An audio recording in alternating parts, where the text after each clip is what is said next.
no sé qué va a pasar, todo está en las manos del Señor, pero yo lo único que digo que nosotros no podemos depender de los hombres, sino depender solamente del Señor.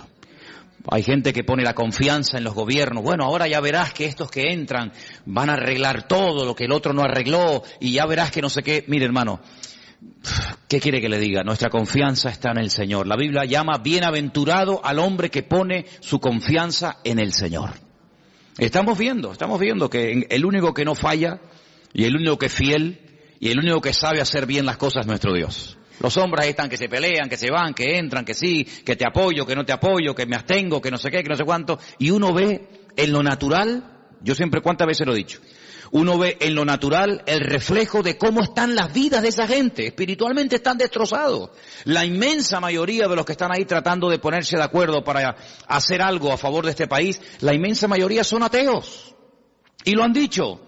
No, que no creen en Dios, que son ateos, que Dios es una cosa para la familia, pero que eso no tiene nada que ver.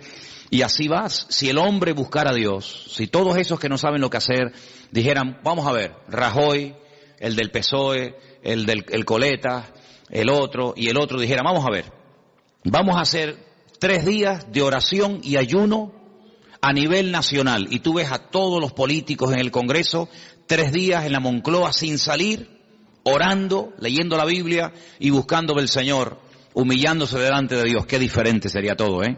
Madre mía, cuántas bendiciones y cosas hermosas podrían salir de un encuentro así, pero no lo van a hacer. No lo van a hacer, ¿verdad? Entonces dice la Biblia que son ciegos que intentan guiar a otros ciegos. Y dice la Biblia que si 2 ciegos se juntan, los 2 van a caer en el mismo hoyo, porque los 2 están ciegos, ¿eh? Así que buscamos a Dios, confiamos en el Señor, en su promesa y en su palabra, y todo lo que los hombres tengan que arreglar, que lo arreglen ellos, pero nuestra confianza está en el Señor. Amén, hermanos. Bendito sea Dios. Sabemos que el año pasado pasó algo tremendo, miles y miles de personas mayores, ya jubiladas, que tenían sus ahorros de toda la vida ahí metidos en el banco ya para retirarse y tener una jubilación tranquila. Resulta que desapareció el dinero y se esfumaron todos los sueños y la tranquilidad, la falsa tranquilidad que produce el dinero, porque no cabe la menor duda de que cuando uno tiene dinero y te sobra, pues en un momento determinado pues puedes tener una tranquilidad, ¿no? Decir, oye, pues tengo un dinerito y tal, y qué mal se pasa y qué mal cuando una persona ha ahorrado toda su vida y de repente los hombres se quedan con todos tus ahorros. Pero ahí hay una lección de que donde tenemos que hacernos tesoros es en el reino de Dios, porque los tesoros de la tierra se fuman, los tesoros de la tierra se volatilizan, son como neblina, hoy los tiene y mañana no los tiene. ¿Cuántas personas en este país hace 3, 4, 5 años atrás tenían trabajo, coches, casas, viajaban, compraban y no sé qué, y hoy en día están arruinados? No es que no tengan dinero, es que están arruinados con a veces hasta miles y millones de euros de deuda. Y uno dice, al final resulta que los que tenían tanto están peor que los que toda la vida hemos dependido el día a día del Señor. Porque yo he hablado con gente que ha tenido mucho dinero y están deprimidos, amargados, escondidos, en fin, lo han perdido todo. Y cuando uno ha estado arriba y de repente te lo quitan todo, no sabe adaptarse después a una vida, digamos, a una vida normal. En estos días estaba leyendo un libro, o uno de los libros que estoy leyendo, y en uno de ellos decía que en los tiempos de la Biblia, ya lo dije una vez, en los tiempos de la Biblia se vivía el día a día. Eso ya hoy en día prácticamente no existe. En algunos países sí, pero aquí, por ejemplo, la gente quiere tener, digamos, el mes arregladito, ¿no? Tengo para pagar el mes de la hipoteca o el mes del alquiler. Ya están tranquilos. Y tengo el mes solucionado. Y en la Biblia no se vivía así. En la Biblia se vivía el día a día. Basta a cada día su propio afán, su propio mal. Y el pan nuestro de cada día. Así se vivía en el tiempo de la Biblia. Entonces, si nosotros dependemos día a día del Señor, no vamos a estar agobiados, porque mira, se dice, es que faltan todavía 20 días para terminar el mes. Pero no lo mires así, vive el día a día y el Señor te va a sorprender y te va a proveer el alimento, la comida, lo que sea necesario para el día a día. Y también leía en ese libro algo que me llamó mucho la atención. Yo no digo que tengamos que volver a eso, pero dicen que en los tiempos de la Biblia la gente comía 2 veces al día. Y yo digo, qué curioso, ¿no? yo creo que todos comemos de más. Es decir, si nosotros ahora mismo nos quedáramos 15 días sin comer, seguro que nadie se moría. Hombre, fatiga tendríamos todo, a ver si me entiendes. Pero seguro que con todos los michelines y con toda la grasa y con todo lo que llevamos dentro, pues en la Biblia se comía 2 veces al día y estaban contentos. Sin embargo, hoy en día, mínimo, 3, y como tengas chicos jóvenes, pues 4 o 5, Y como estés aburrido en casa, venga, y hay gente que cuando están ansiosos y están nerviosos les da por comer. ¿Qué te parece, amigo? Y a otros les da por comprar, y a otros les da por cualquier otra cosa. Qué diferente es la vida de un cristiano. Amén, hermanos. Qué diferente tiene que ser nuestra vida en medio de todo este caos y en medio de todo este lío. En fin, hermanos, hoy comencé a leer otra vez el precioso y maravilloso libro del Apocalipsis. Quiero llevarles a él. Está en el último libro de la Biblia. La palabra Apocalipsis es una palabra griega. No es una palabra española, aunque se emplea para películas y para títulos de novelas de Hollywood y todo esto. Pero la palabra Apocalipsis es una palabra griega que significa revelación. Algo oculto que se da a conocer. En los tiempos de la Biblia, revelación era algo que no se podía ver, pero que había un momento en el que Dios permitía que se pudiera ver o entender pues lo que estaba oculto a los ojos naturales. Por ejemplo, cuando se cogían los rollos, no eran libros, sino eran pergaminos, eran rollos, y cuando se abrían los rollos, ese acto de desenrollar el rollo, el pergamino para leerlo, a ese acto se le llamaba revelar. Porque era algo que estaba oculto, no era como hoy en día. Yo veo que muchos de ustedes, y espero que todos, tengan su Biblia particular. Entonces lo que yo voy a leer hoy, usted en su casa lo puede leer cuando quiera, porque hoy en día todos tenemos Biblia. Por ejemplo, una de las cosas que quiero hacer este año, ya se lo anticipo, y estoy moviéndome un poquito y tengo que hablar con Margarita y tal, es hacer una campaña de distribución de Biblias. Por ejemplo, a mí me encantaría que este año nos pusiéramos todos de acuerdo y pudiéramos decir, vamos a repartir a lo largo del año, por ejemplo, por poner algo, 1000 Biblias. Entre los hermanos del norte y nosotros vamos a ponernos de acuerdo y distribuir 1000 Biblias. Entonces hoy me dio por meterme en internet y vi que hay Biblias enteras, del Génesis hasta el Apocalipsis, por $2.50. Y tú dices, pero ¿cómo puede ser tan barato una Biblia? Vamos a ver, no es una Biblia de cuero, una Biblia de estas preciosas, sino es una Biblia normal, sencillita, pero tiene lo mismo que una Biblia de esas grandotas. $2.50. Y tú te vas, por ejemplo, a un bar y te tomas un cortado y te cobran ¿cuánto? Pues, a veces, en algunos sitios me han cobrado ahí €1. Que yo digo, madre mía, €1 un cortado y una cosita así. Pues una Biblia que te cambia la vida, una Biblia que es la palabra de Dios. El apóstol Juan dijo, yo no he escrito, él dice en su evangelio, yo no he escrito todo lo que le di a hacer al Señor. Y todo lo que él dijo, yo no lo escribí. Porque si me hubiera puesto a escribir una por una todo lo que hizo y todo lo que dijo, en el mundo no cabrían los libros. Porque hizo tantas cosas el Señor. Dice, pero estas palabras que yo les he escrito, las he escrito para que creyendo en ellas tengáis vida eterna. Entonces yo digo, un libro que te da vida eterna, un libro que te aclara dudas, un libro que te responde a preguntas, un libro que trae bendición a la familia, que trae bendición a tu vida, por $2.50, 2 cortados. Como quien dice. Entonces yo pienso que sería muy bueno, y de hecho lo vamos a hacer, en este año ponernos una meta, no sé, 500, 600, 800, 1000 Biblias, y entre todos vamos a hacer una especie de campaña, ya les diré cómo tengo pensado hacerlo, para repartir la palabra de Dios. Porque hoy en día cualquier persona en su casa puede tener Biblia. Bueno, si ustedes van a mi habitación, pues yo no sé cuántas Biblias puedo tener, pues yo calculo mínimo 15 o 20 Biblias tengo que tener, como mínimo. Aparte Nuevos Testamentos y a lo mejor, ¿verdad?, en diferentes idiomas y tal. Pero en aquellos tiempos no.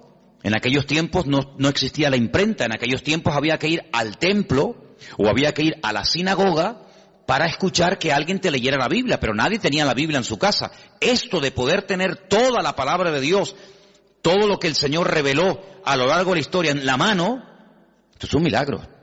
Esto es una maravilla, esto es una joya. Tú tienes uno de los libros más antiguos del mundo. Tú tienes aquí palabras que Dios le dijo a Moisés hace 3500 años. Es una auténtica joya. Y este libro del Apocalipsis, gracias al Señor que lo tenemos, es un libro escrito por uno de los hombres que más conoció al Señor. ¿Quién lo escribió? Lo escribió Juan. ¿Pero Juan el Bautista o Juan ¿cuál? Juan, el discípulo Juan. Pues Juan fue un hombre que vivió aproximadamente, vamos a redondear los números, aproximadamente 100 años. Hace unos días murió en Israel el hombre más longevo del mundo, 112 años. Le quedaron muy poquitos días para cumplir 113. Era un superviviente de uno de los campos de concentración de la Segunda Guerra Mundial. 112 años. Hoy en día no es normal que una persona viva tanto. Y tampoco ni siquiera en los tiempos de Cristo. Pero Juan se cree que aproximadamente murió con 100 años. Para poner números redondos. Si Cristo murió cuando tenía y ascendió a la gloria, cuando tenía 33 años, y él estuvo 3 años con el Señor, vamos a poner un ejemplo, no lo podemos decir así totalmente, pero para entendernos, que Juan tuviera aproximadamente 30 años. Cuando el Señor lo llamó como su discípulo, Cristo tenía 30 años cuando comenzó el ministerio, pongamos que Juan tuviera 30 años. Si murió con 100 años, ¿cuántos años estuvo Juan predicando el Evangelio?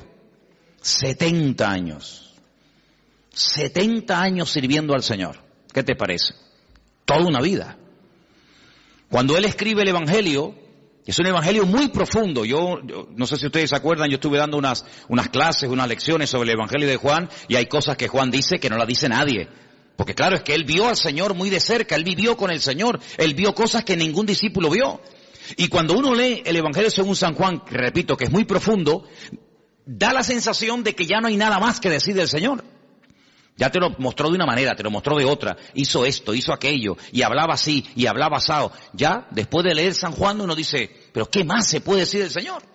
Bueno, pues cuando este hombre está en la isla de Patmos, dice como él dice, por causa de la palabra de Dios, desterrado, recibe una revelación, y cuando tú lees el libro del Apocalipsis fundamentalmente el objetivo no es hablarte del anticristo, que habla del anticristo, o del falso profeta, que también habla de él, o de los testigos, o de los terremotos, o de las plagas. Todo eso está muy bien. El objetivo, el protagonista del Apocalipsis no es el anticristo, es el Señor Jesucristo. Y Juan presenta y nos cuenta cosas de Jesucristo que si no hubiéramos leído nunca, si no tuviéramos en nuestras Biblias el libro del Apocalipsis, nunca sabríamos del Señor. Porque el libro del Apocalipsis contiene una información que no está en ninguna parte de la Biblia. Por eso es un libro fundamental. Y no solamente es un libro importante, sino es un libro necesario. Yo siempre lo he dicho, y ustedes lo saben, que los creyentes hoy en día tienen que leer y estudiar más que nunca el libro del Apocalipsis. Y prestar menos atención a las noticias de la radio y de los periódicos y de la prensa, porque realmente las verdaderas noticias, las genuinas, las verdaderas, están aquí.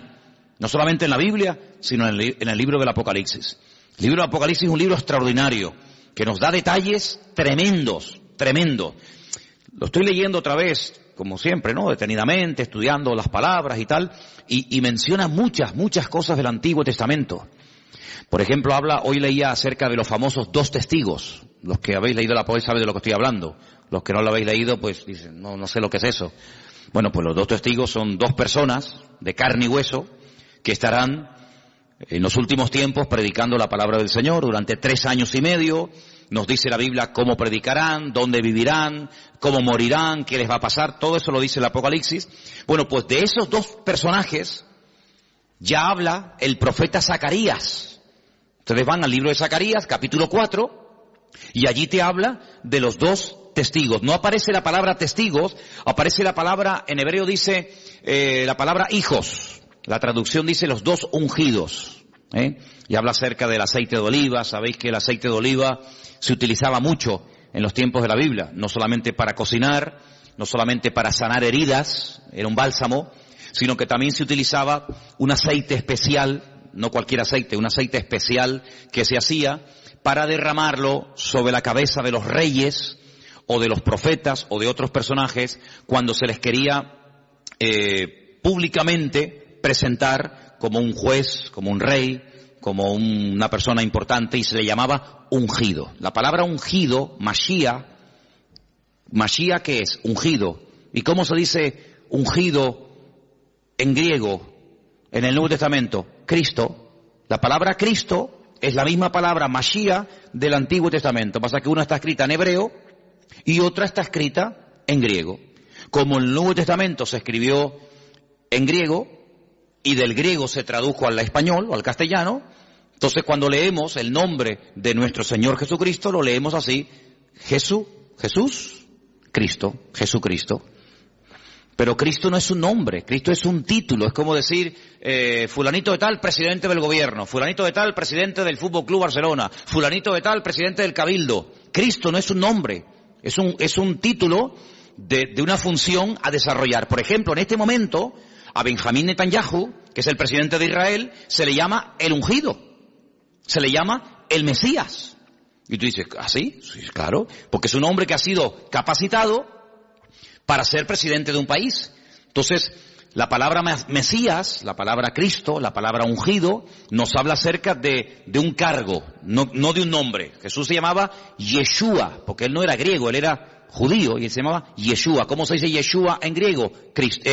Jesús. Entonces, son las mismas palabras, pero cambiando, digamos, el nombre, la pronunciación. Juan recibe una revelación de él, dice en el capítulo 1, la revelación de Jesucristo. No es la revelación del falso profeta o del anticristo, no. Es la revelación de Jesucristo. Si quieres conocer mucho de Cristo, tienes que leer los evangelios, Mateo, Marcos, Lucas y Juan, pero también el Apocalipsis. Y dice, esta revelación de Jesucristo, Dios se la dio para manifestar a sus siervos las cosas que deben de suceder pronto. Y la declaró enviándola por medio de su ángel a su siervo Juan. Juan, cuando escribió este libro, dice que lo que él estaba escribiendo iba a suceder pronto. ¿Y cuándo escribió Juan este libro? En el siglo I. Y en el siglo I, cuando él está escribiendo, dice, lo que yo estoy escribiendo ahora, prepárense que esto se va a producir pronto. Pues si eso lo dijo en el siglo I, ahora en el siglo XXI, estamos más cerca que nunca de los acontecimientos finales, ¿sí o no? Es interesante, ¿verdad? Dice que ha dado testimonio de la palabra de Dios y del testimonio de Jesucristo y de todas las cosas que ha visto. Y ahora fíjate, es uno de los pocos libros, o prácticamente el único libro de la Biblia, que contiene una bienaventuranza para el que lo lee. La Biblia no dice, bienaventurado el que lee el libro del Génesis. Es una bendición leer el Génesis, ¿verdad? O bienaventurado el que lee el libro de Romanos. No, pero el Apocalipsis sí. Dice, bienaventurado el que lee. Los que oyen las palabras de esta profecía y guardan las cosas que en ellas están escritas, porque el tiempo está cerca. Es decir, que por leer el libro usted ya es bienaventurado. Por escuchar, por oír las palabras de este libro, usted ya es bienaventurado. Y si encima de leerlo, y si encima de oírlo, además usted lo cumple y lo guarda, triplemente bienaventurado. ¿Qué significa la palabra bienaventurado? Viene de una palabra hebrea que significa, es ashrei, que significa rico. La palabra rico está entroncada con la palabra bienaventurado. Un bienaventurado, espiritualmente hablando, según el concepto bíblico, es una persona rica, espiritualmente hablando. La riqueza bíblica espiritual no tiene nada que ver con la riqueza material, ¿vale? Hay personas en la Biblia que no eran ricos materialmente hablando, pero espiritualmente hablando eran multimillonarios. Y hay personas tremendamente ricas en la Biblia que la Biblia dice que eran unos necios. Así que la riqueza material muchas veces no tiene nada que ver con la riqueza espiritual. A veces la gente dice, ay, mira, no tiene mucha fe porque no tiene dinero, como si la fe se midiera por el dinero. Cuando yo siempre he dicho que es más difícil, mucho más difícil, vivir con poco que vivir con demasiado, ¿sí o no? Si yo le doy a usted todos los meses 10.000 euros, que no los tengo, a ver si me entiende, pero si yo le diera a usted, o le dieran a usted 10.000 euros, ¿sería muy difícil la vida para ti? Uy, ¿ahora qué compro? ¿Compro el jabón más barato o el más caro? ¿Compro el champú que está muy rico o compro el más baratito? No habría problema, porque cualquier persona, pienso que en un día, media hora, se adaptaría a vivir con 10.000 euros por mes, ¿sí o no? Sin ningún problema. Pero si a usted le dan todos los meses 200 euros, entonces sí hay que hacer numeritos, Yo creo que a la ministra, a la persona que nombre ministro de Economía, tendrían que nombrar en este país a un ama de casa. No a un político de estos que le van a dar 10.000 euros por mes. Eso lo hace cualquiera, no. Tendrían que nombrar a una ama de casa, una mujer que tiene un sueldo pequeñito, que saca a los hijos adelante. Yo nombraría de ministra de finanzas o de, ¿cómo se llama?, de economía en este país, a una ama de casa, porque esas sí que saben administrar el dinero. Esas sí que saben que el marido le da tanto dinero y le llega. Esos son. Aquí hay un montón de ministras de economía y pasa que no las reconocen, ¿no? Bueno, pues Juan está allí en la isla de Patmos y uno dice, bueno, ¿y qué hacía allí Juan? Si Juan vivía en Éfeso. Ustedes saben que cuando el Señor Jesucristo estaba en la cruz, le dijo a Juan que se encargara de su madre, porque Cristo iba a morir, y entonces María, según la tradición cuenta, pues resulta de que se fue a vivir con Éfeso y allí estuvo con el apóstol Juan. Pero Juan fue el único discípulo que murió de muerte natural, porque Cristo tenía 12 discípulos, uno se ahorcó, ¿sabéis, no? ¿Quién fue? Judas se ahorcó, se quitó la vida. Los otros murieron como mártires, unos crucificados, unos quemados, etcétera. Pero Juan, fue el único que murió de muerte natural. Y no es porque no quisieran matarlo, sino porque todo lo que hacían para matarlo no salía bien. Entonces los romanos decidieron ya tirarlo en la isla de Patmos, que la isla de Patmos es como la isla de Lobos, una isla de piedra, sin agua, sin nada. Allí lo botaron como un perro para que se muera de hambre.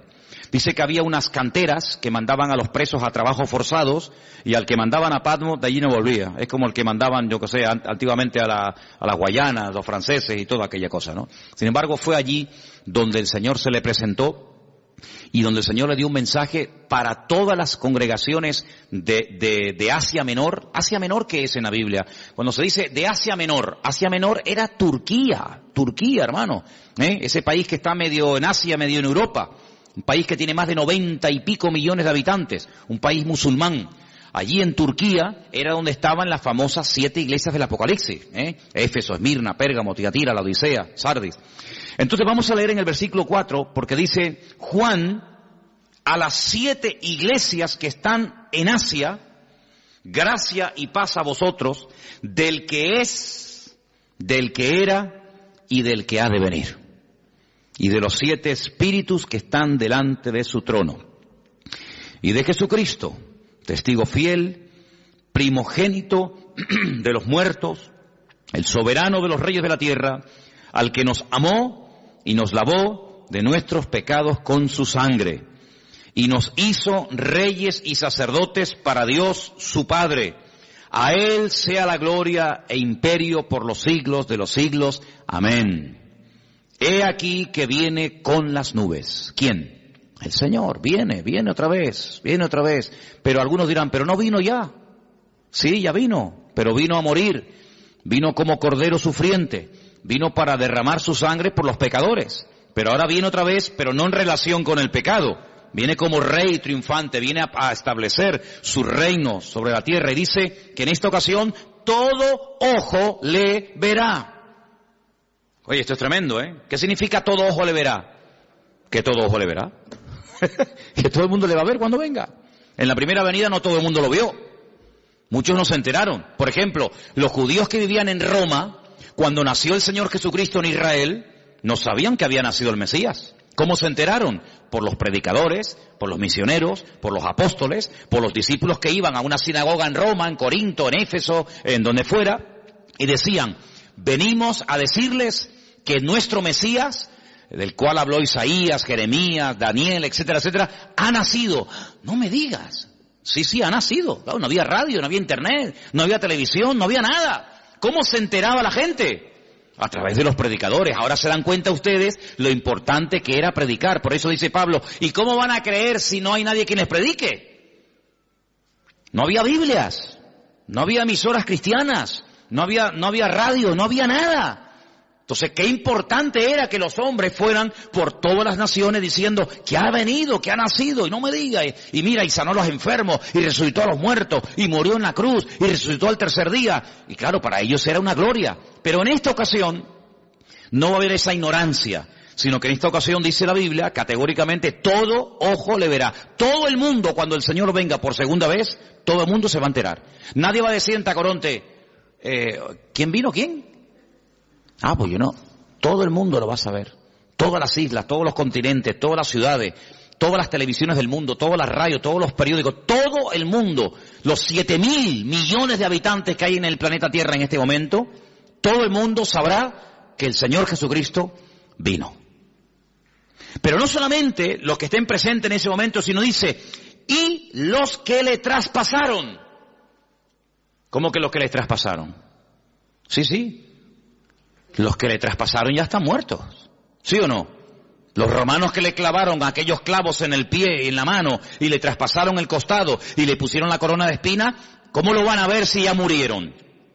Pues no te das cuenta de que la Biblia a veces te habla de un mensaje superficialmente, pero indirectamente, sin mencionar la palabra, si los que le traspasaron le van a volver a ver, te está dando a entender la Biblia que se producirá una resurrección de los muertos. Porque si no, ¿cómo le van a ver si están muertos? Entonces no te menciona la palabra resurrección, pero dice, cuando venga todo ojo le verá, también le verán los que le traspasaron, y dice, todos los linajes de la tierra harán lamentación por él. Y Juan dice, sí, amén, estoy de acuerdo, perfectamente, es así. ¿Te das cuenta? La palabra amén, cuando tú pones la palabra, por ejemplo, si buscas la palabra en hebreo fe, la palabra que se emplea para fe, generalmente la palabra emuná. Emuná es fe en hebreo. Se puede traducir como fe o también como confianza, pero generalmente es fe. La palabra emuná, dentro de la palabra está la palabra amén.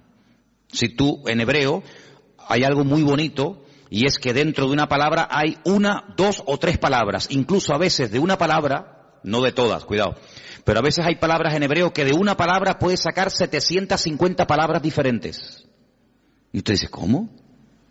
De una palabra, combinando las palabras, por ejemplo, poniendo la P aquí, la H allí, la M por acá, la L por allá, de una misma palabra, siendo combinaciones, pueden sacar hasta 750 términos diferentes. Entonces la palabra amén está dentro, tú ves la palabra emuná en hebreo, y ves que pone dentro amén. Porque cuando decimos amén, cuando nosotros los creyentes decimos amén, que es un acróstico, pues estamos diciendo que tengo fe en afirmar lo que esa persona está diciendo. Cuando yo digo, hermano, el Señor Jesucristo vendrá, amén. Cuando usted dice amén, está diciendo de una forma resumida, tengo fe en lo que tú estás diciendo y lo firmo. Tengo fe de que el Señor volverá otra vez. Pero para no decir, tengo fe en que el Señor volverá otra vez, usted dice simplemente amén. Y diciendo amén, usted afirma como que usted está de acuerdo con la afirmación que se acaba de decir. Por eso digo muchas veces, no diga amén a todo lo que se oye. Porque cuando usted dice amén a todo, quiere decir que está de acuerdo con todo lo que se está diciendo. Así que piénselo bien. Así que el Señor dice, yo soy el alfa y la omega. Yo me imagino que todos lo sabrán, pero cuando leía esta mañana el Apocalipsis en la versión hebrea, no dice evidentemente el alfa y la omega, porque el alfa y la omega es la primera y la última letra del alfabeto griego, ¿vale? En nuestro idioma sería la A y la Z. Yo soy la A y la Z. En hebreo yo soy la Aleph y yo soy la Tav, ¿vale?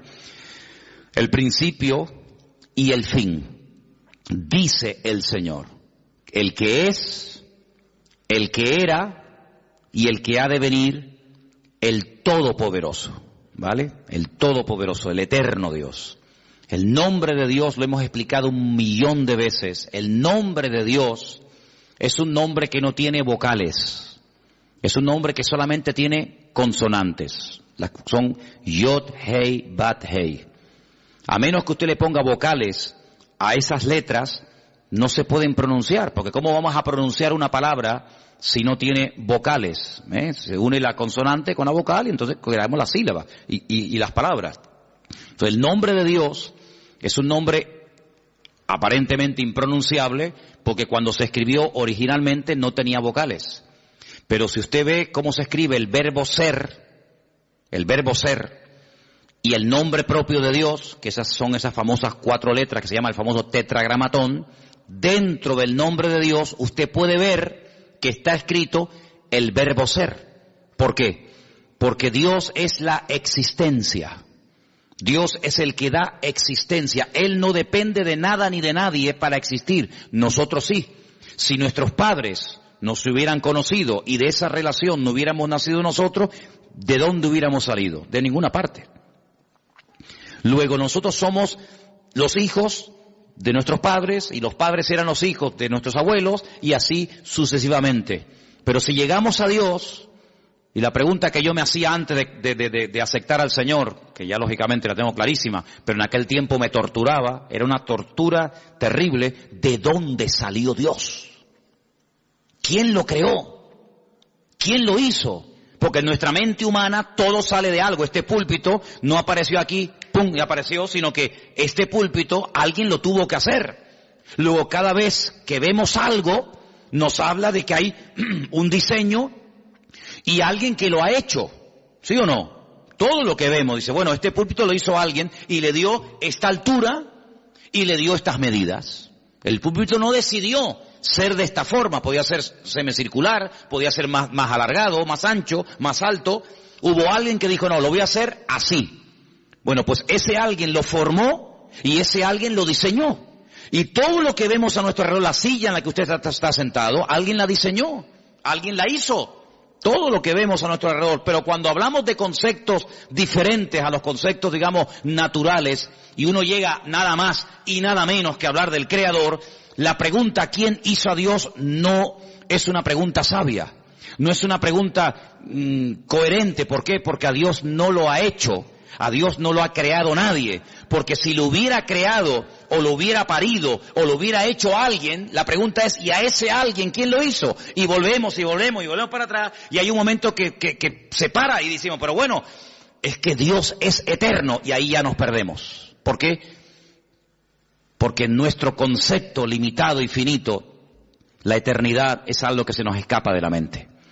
Porque vemos que la vida se pasa volando, porque vemos que todo se mide siempre por minutos, por segundos, por días, por años, por siglos, por milenios, por décadas, y todo lo medimos, ¿verdad? Uy, qué grande está el niño, uy, qué pequeñito, acaba de nacer, ¿de cuánto tiempo estás embarazada? De 8 meses, pues le falta 1, y ¿verdad? Y todo siempre lo queremos clasificar y todo lo queremos medir, pero esas medidas con Dios no sirven, porque Dios no salió de ninguna parte, sino que todo salió de Él, porque todo fue creado por Él y para Él. Y cuando nada existía, Él ya existía, porque Él es la existencia en sí mismo. Y dice la Biblia que todo subsiste, si todo se mantiene en su debido orden, y nada se va de sitio, y todo funciona como tiene que funcionar, porque hay un diseñador, y porque hay un creador, que diariamente da la orden de que el sol salga por el este, y se oculte por el oeste. Pero bueno, eso era antes. No, eso era antes, eso era hoy y eso será siempre. El sol siempre sale por el este y se oculta por el oeste. Pero esa ley, ¿quién la dio? ¿Quién decidió que el sol saliera siempre por el mismo lado y se ocultara por el mismo lado? ¿El creador del sol? ¿El creador del sol?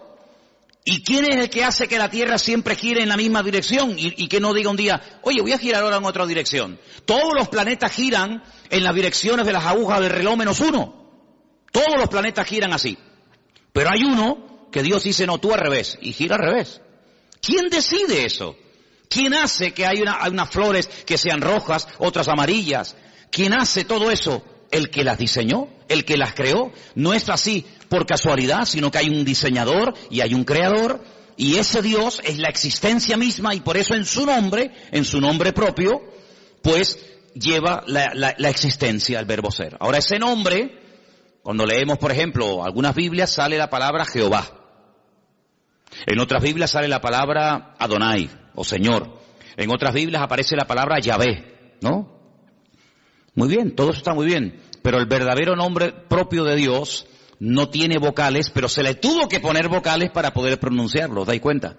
Y ahora, ese Dios creador, ese Dios diseñador, que es uno, Dios es uno, dice la Biblia, ese Dios amó tanto al mundo que dice que salió de él su Hijo unigénito, que al mismo tiempo su Hijo es el mismo.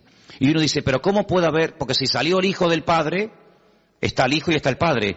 Pero vamos a ver, ustedes no sois, ¿cuántos sois padres aquí? Muy bien, o madres. Bien. Pero usted es madre y usted es hija al mismo tiempo. ¿Sí o no? Lo que pasa es que a donde yo voy, por ejemplo, cuando voy a la casa de mi madre, allí soy hijo. Pero cuando estoy aquí soy padre. Y cuando estoy en mi casa soy marido. Y cuando estoy aquí soy pastor. Y tantas cosas al mismo tiempo, sí, no pasa nada. No tengo que dejar de ser hijo para ser padre. Puedo ser hijo y padre al mismo tiempo, y abuelo, y bisabuelo, abuelo por el camino que llevamos. Pero bueno, se puede ser muchas cosas al mismo tiempo, ¿sí o no? Pues Dios no tiene ese problema. Dios no tiene ese problema. Entonces, su hijo viene al mundo en forma humana. Claro, tuvo que venir en forma humana. Y por eso necesitó, pues, un estuche, un instrumento humano, como fue su madre. Y entonces, cuando él viene a este mundo y hace su obra, hace su ministerio, se registra en los evangelios su ministerio, pero hay muchas cosas que el Señor todavía no ha hecho. Hay muchas cosas, muchos cambios, muchas maravillas que tienen que ocurrir en la creación, en la naturaleza, en la raza humana, que no están en los evangelios. ¿Y a quién y dónde le reveló el Señor lo que todavía a él le queda por hacer? A Juan, en la isla de Patmos, a través del libro del Apocalipsis. Y esa información no era una información codificada, No sé cuántos de ustedes se acuerdan que antes el Canal Plus estaba codificado. ¿Se acuerdan? Y si no tenías el descodificador, pues no veías la película o el partido de fútbol. Te hacía falta un aparato para descodificar una señal que tú en abierto no tenías. Bien, el libro del Apocalipsis no es un libro codificado, de tal manera que tú lo lees y dices, yo no entiendo nada. No, un momento. El libro del Apocalipsis es un libro que está muy claro, muy claro. El problema es que el lenguaje que Juan utiliza no es un lenguaje popular, no es un lenguaje que usamos cotidianamente, es un lenguaje alegórico, es un lenguaje de animales, de números y de colores, que si usted no está familiarizado con eso, usted no se va a enterar evidentemente de nada. Pero no porque el Apocalipsis sea el libro más difícil de la Biblia. No, el Apocalipsis no es el libro más difícil de la Biblia. Yo le puedo asegurar que hay otros libros de la Biblia que son más difíciles y más complicados que el Apocalipsis. Porque el Apocalipsis lo bueno que tiene que al ser el último, ¿me explico? Al ser el último en el canon, en la lista, toma elementos de otros libros que si usted los ha leído y los conoce, cuando llegues al Apocalipsis, ahora sé lo que es el dragón. Ahora sé lo que es el caballo, ahora sé lo que es el león, ahora sé lo que es el oso. ¿Pero cómo lo sé? Porque he ido pasando por 65 libros que le preceden. Entonces, hermano, cuando usted hace todo el recorrido, claro, yo a nadie le aconsejo que se compre una Biblia por primera vez y se meta a leer el libro de Apocalipsis, porque puede tener pesadillas. Porque el pobrecito dice, madre mía, ¿y esto es la Biblia? Un dragón que sale corriendo detrás de una mujer, ¿verdad? Que echa fuego por la boca, el otro que 7 cuernos en la cabeza, dice, madre mía, ¿cómo está esta gente, no? ¿Verdad? Pero es que para poder entender el libro del Apocalipsis, primero hay algo que pocas veces se dice, pero es para mí fundamental. Y es que usted tiene que conocer al protagonista del libro del Apocalipsis. Y el protagonista del libro del Apocalipsis es nuestro Señor Jesucristo. Cuando usted lo conoce a Él, usted sabe, permítame la expresión, por dónde van los tiros. Eso es como cuando antiguamente, ya eso no existe. Pero cuando antiguamente los padres miraban a los hijos, ¿qué le estaba diciendo? Ibas de visita, ¿no? A una casa. Entonces tu padre se te quedaba mirando y te estaba diciendo, sin palabras, o te comportas, o te voy a dar un jaquimazo que te voy a poner la cabeza así para atrás. Con la mirada, era un mensaje telepático, ¿no? Te miraba así, y ya está, agachabas la cabeza porque te estaba diciendo, te voy a dar una que te vas a enterar, sin palabras, porque ya lo conocía. Pero esa mirada se la daba a lo mejor a otro niño y el niño ni se enteraba. Cuando tú conoces a tu marido, tú sabes cuándo está enfadado y cuándo está de buen humor. Por eso hay mujeres que dicen, ahora no le digas nada, espera mañana. No, yo le digo ahora. No le digas ahora porque encima vas a cobrar. Espérate a mañana, que ya verás como mañana es otro ser humano. En la Biblia hay momentos en los que si usted no conoce al autor, usted no se va a enterar del espíritu, de la actitud, de por qué el Señor dijo eso. Y esto que le estoy diciendo no es broma, porque dice la Biblia que cuando Pedro estaba fuera con los romanos calentándose en el fuego, ¿se acuerdan? Que llegó aquella chica y le dijo, mira, acá hay otro, este es uno de ellos. Y él decía, no, yo no soy de ellos. Lea usted en la Biblia, y hay un momento en el que dice que la mirada de Cristo se cruzó con la de Pedro. ¿Cristo dice así? Tú estás diciendo, no, yo no le conozco, y Cristo dice así. Y se le quedó mirando, y dice la Biblia, lea esto, léalo, es tremendo. Dice, y saliendo lloró amargamente. ¿Qué mirada le habrá lanzado el Señor, eh? No, yo no le conozco, yo no sé quién es, yo no quiero saber nada de ese hombre. Diciendo, ay, Pedro, que tú no me conoces a mí, Pedro. ¿Pero qué estás diciendo, criatura? Lo rompió, ya con la mirada dijo, madre mía, lo que estoy así, salió corriendo y se echó a llorar porque no pudo aguantar aquello, una mirada que lo rompió, ¿verdad? Que lo rompió. Entonces, cuando uno va al libro de Apocalipsis, uno puede leer comentarios y puede preguntar a este y al pastor tal y puede leer, pero si tú no conoces al autor, el libro te va a sonar a chino. Y que yo sepa aquí, nadie sabe hablar chino. Pero cuando tú conoces al autor, tú captas y lo ves al Señor por todas partes. Porque te vuelvo a repetir, el objetivo del Apocalipsis no es levantar y el protagonista, el anticristo, el falso... No. El protagonista del libro del Apocalipsis es el Señor Jesucristo. Y todo lo que pasa, todo lo que ocurre, las tragedias, los terremotos, las catástrofes, las guerras y esto y aquello, todo siempre apunta a un objetivo, y es que el hombre reconozca que el Señor Jesucristo viene pronto. Te habla de una manera, te habla de otra forma, te habla por aquí, te habla por allá, para que el hombre entre en razón y para que el hombre entienda que no puede hacer con su vida lo que le da la gana, para que el hombre entienda que no es dueño de sus actos. Cuando nosotros creemos que somos dueños de nuestros actos, nos estamos proclamando como si fuéramos dioses. Yo hago lo que me da la gana. A mí nadie me tiene que decir nada. Es como si tú fueras Dios, porque a Dios nadie le tiene que decir nada. Pero cuando tú actúas así, estás actuando como si tú fueras Dios. A mí nadie me tiene que decir nada. Pero ¿cómo que nadie nos tiene que decir nada? Claro que nos tienen que decir muchas cosas. Entonces, en el libro del Apocalipsis, Juan, a un viejito de 100 años, que lleva 70 años predicando el Evangelio, le dice, Juan, escribe, ponte a escribir lo que vas a ver, lo que ya has visto y lo que te voy a contar. Y entonces él empieza a escribir y a escribir y a escribir cosas tremendas. Pero fíjate lo que dice, por ejemplo, en el versículo 10, cuando el Señor le dice a Juan que escriba, hay una cosa muy importante que tenemos que tener en cuenta, y es cómo estaba, con qué actitud estaba Juan. Dice el versículo 10, yo estaba en el Espíritu en el día del Señor, y oí detrás de mí una gran voz, como de trompeta. Juan no estaba despistado, Juan no estaba quejándose, Juan no estaba con una mala actitud, sino Juan dice que estaba en el Espíritu. Y eso es muy importante. ¿Cuántas veces me habéis oído a mí decir que la actitud marca la diferencia? ¿Sí o no? Es muy importante.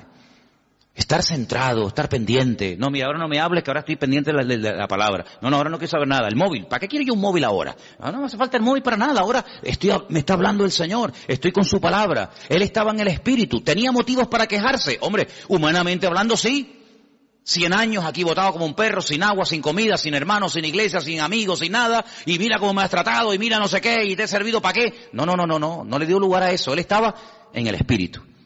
Si el Señor ha permitido que yo esté en la isla de Patmos, no es un castigo, es una bendición, porque al fin y al cabo vemos que no fue un castigo, sino que fue un tiempo maravilloso, porque para poder escribir todo esto, hermano, y para poder ver todas estas visiones, uno no podía estar viviendo en una gran ciudad con ruidos, con coches, con no sé qué, con no sé cuánto, sino uno tenía que estar en un sitio tranquilo, sin que nadie te moleste. ¿Y qué mejor sitio que la isla de Patmos? Donde tienes tiempo para pensar, para orar, para meditar, y aquí sin que nadie te moleste, aquí te voy a dar la revelación más grande que jamás ningún ser humano ha tenido en esta vida. Luego vemos que el famoso refrán, que no hay mal que por bien no venga, se cumple perfectamente en la vida de Juan. Hace muchos años yo leí un libro de un pastor que tuvo un accidente y se le partió una pierna y estuvo un buen tiempo en cama, escayolado, sin poder moverse, y los primeros días de ese accidente él comenzó a quejarse. Señor, ¿y por qué? Tenía que predicar en esta iglesia, me habían invitado a viajar a no sé qué sitio, me habían invitado a no sé qué, y ahora no puedo tal, y empezó a quejarse hasta que pasaron los días, y le dijo, Señor, si tú has permitido que yo esté aquí parado sin hacer nada, ¿qué propósito tienes tú, Señor? Y ese hombre escribió un libro con su testimonio, con sus experiencias, y cuenta él que fue un libro que bendijo a muchísimas personas. Un libro que fue de muchísima bendición, sus testimonios, las experiencias que había tenido con el Señor, las pruebas por las cuales había pasado y lo que había aprendido en el Señor. Y dice, yo conseguí más bendición y logré bendecir más a la gente con aquel libro que con 1000 predicaciones, viaja por aquí, viaja por allá, entra por aquí, entra por allá. Y él entendió que el Señor lo paró, ¿sabes? Él entendió que el Señor permitió aquel accidente para que durante un tiempito, tranquilo, pudiera escribir un libro que después sería de tremenda bendición para muchísima gente que lo leyó. Entonces hay momentos en la vida que nos puede pasar algo que decimos, ¿y por qué? ¿Y por qué, Señor?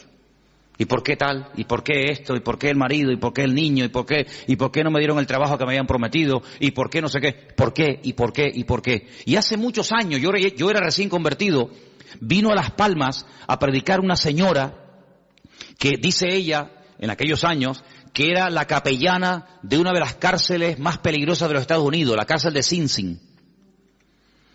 Y esta mujer empezó a predicar y yo te puedo asegurar que no todo, pero por lo menos la mitad del mensaje me lo aprendí de memoria. Y todavía lo tengo aquí.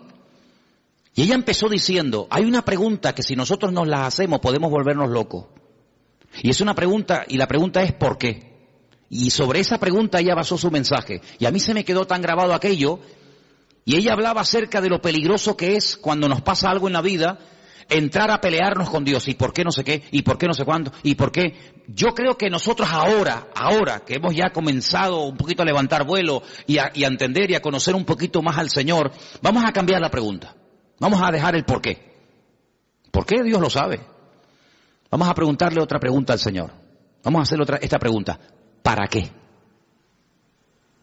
El por qué no me interesa. Porque si yo soy cristiano, mi vida está en las manos del Señor, y el Señor ha permitido esta situación, Él sabrá por qué la ha permitido. Los que amamos a Dios, ¿qué dice? Todo ayuda para bien. Luego, el por qué no me interesa. Mi Dios sabe lo que hace conmigo, pero ¿para qué has permitido esta situación? Entonces, cuando comenzamos a indagar y a orar y diligentemente le preguntamos ¿para qué? El Señor nos va a dar muchas respuestas. ¿Para qué me has traído a Patmos?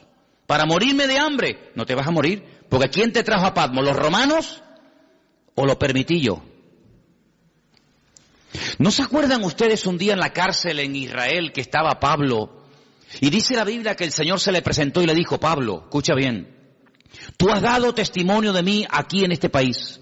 En todo Israel te conocen, todas las sinagogas del país te han oído. Eres un rabino famoso. Eres uno de los mejores discípulos de un tal Gamaliel, hijo de Gilel, uno de los mejores rabinos de toda la historia. Pero ahora es tiempo de que salgas de tu tierra y te vayas a Roma. Y quiero que allí en Roma prediques mi palabra. Pero si estoy preso y tú me dices que me vaya a Roma, ¿cómo me voy a ir si no me van a dejar salir? Estoy encadenado. Pero Pablo, escucha una cosa, tú eres ciudadano romano, no te olvides. ¿Y? Mañana cuando te saquen y te hagan el juicio, cuando te vayan a interrogar, tú vas a decir que tú como ciudadano romano, tú tienes el derecho que no todo el mundo tiene de apelar al César. Es decir, yo quiero que me juzgue, que mi juez sea el mismísimo César. Tú lo puedes pedir porque tú eres ciudadano romano. Entonces cuando él sale de la cárcel por la mañana, lo van a interrogar. Un momentito, quiero decir algo. ¿Qué quiere decir usted? Yo apelo al César. Quiero que el César sea mi juez. Claro, que es un juez inferior, dice, pues entonces si usted ha apelado al César, no te preocupes que usted irá al César. Llévenselo. Lo montan en un barco, ¿quién? Los romanos, y lo llevan a Roma. No fue por el camino y porque me llevan a Roma, no, porque el Señor quiere llevarme a Roma, pero como yo no estoy libre ahora que me puedo comprar el pasaje, ir a donde quiera, pero le doy la vuelta a la tortilla. Y en vez de utilizar mi libertad, uso mi, entre comillas, encarcelamiento, pero ahora ellos me van a pagar el pasaje. No me voy a pagar ni el pasaje.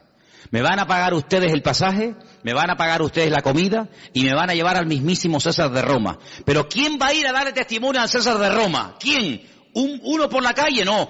O un preso o uno que pertenezca a la corte de Roma. Entonces, si no eres de la corte de Roma, pero eres un preso con ciudadanía romana, tienes derecho a que te juzgue el César de Roma. ¿No os dais cuenta que todo ayuda para bien? ¿Dónde nació Pablo? En Tarso. ¿Qué era Tarso? Una pequeña colonia romana. Y dice que las personas que estaban allí, a través de su padre, él obtuvo la ciudadanía romana. ¿Quién sabe si en algún momento Pablo, como judío fanático que era en aquel momento, habrá dicho, ¿y yo para qué quiero la ciudadanía romana? ¿Yo para qué quiero ser romano? Ahora no lo entiende. Estos asquerosos romanos, este imperialismo que ha venido aquí a dominar nuestra tierra. Sí, pero estos, el día de mañana van a ser el instrumento que Dios va a utilizar para llevarte nada más y nada menos que a Roma, al hombre más poderoso de la tierra. Y allí fue. Entonces no nos damos cuenta de que la vida es como un gran puzzle, como un gran rompecabezas, donde tú miras para atrás y dices, ahora entiendo aquello y esto y lo otro, y por qué se conoció y por qué pasó esto. Y entonces si tú te dejas llevar por el Señor, te vas a dar cuenta de que Juan lo llevaron los romanos, pero porque en el fondo el Señor quería que Juan estuviera en la isla de Patmos y allí tranquilito, sin que nadie te moleste, vas a recibir la revelación más grande que jamás has recibido en tu vida. Pero escucha bien esto, hermano, porque vamos terminando, para no alargarme demasiado. Antes de darte revelación para otros, y antes de darte mensaje para iglesias, y para pastores, y para otras personas, el primero que tiene que recibir el mensaje eres tú. Porque la tendencia de que siempre tenemos algo que decirle a fulano o a mengano, yo no digo que esté mal, pero el primero que se tiene que aplicar el mensaje es el que lo da. Luego, yo te voy a dar mensaje para la iglesia de Éfeso, mensaje para la iglesia de Tiatira, mensaje para la iglesia de la Odisea, etcétera, etcétera. Pero el primero que tiene que verme a mí eres tú. Porque si tú le dices a los demás qué hacer, pero tú no lo haces, entonces no estás viviendo el mensaje. Y eso es algo que tenemos que tener muy claro en la vida. Primeramente, aplicarnos la palabra. Primeramente, conocer nosotros al Señor para después tener autoridad para decirle a otras personas que conozcan al Señor. ¿Qué Señor quieres que conozcas si ni siquiera tú lo conoces? Tengan fe en el Señor, pero tú estás viviendo con fe. Por eso, hermano, las experiencias que pasamos en la vida nos están capacitando. ¿Para qué? Para que después cuando vayamos a otras personas que están pasando por el mismo o parecido problema que yo he pasado, podamos entenderlos. Por eso yo muchas veces digo, cuando alguien se hace la pregunta, ¿en qué forma tú me quieres utilizar? ¿Con qué tipo de gente tú me quieres utilizar? Analiza cómo ha sido tu vida. ¿Con qué tipo de gente tú te has movido generalmente? Por ejemplo, hay personas que se han movido toda la vida en el mundo del deporte. Pues ya está, más claro agua. Ese es el terreno en el que Dios a ti te va a utilizar, en un nivel donde este jamás van a entrar. No le van a hacer ni caso. Pero tú que eres un deportista, te vas a mover en un nivel donde todo el mundo te conoce, tú sabes lo que es una lesión, tú sabes lo que es un campeonato, tú sabes lo que es el sacrificio, ese va a ser tu campo de misión. Hay otras personas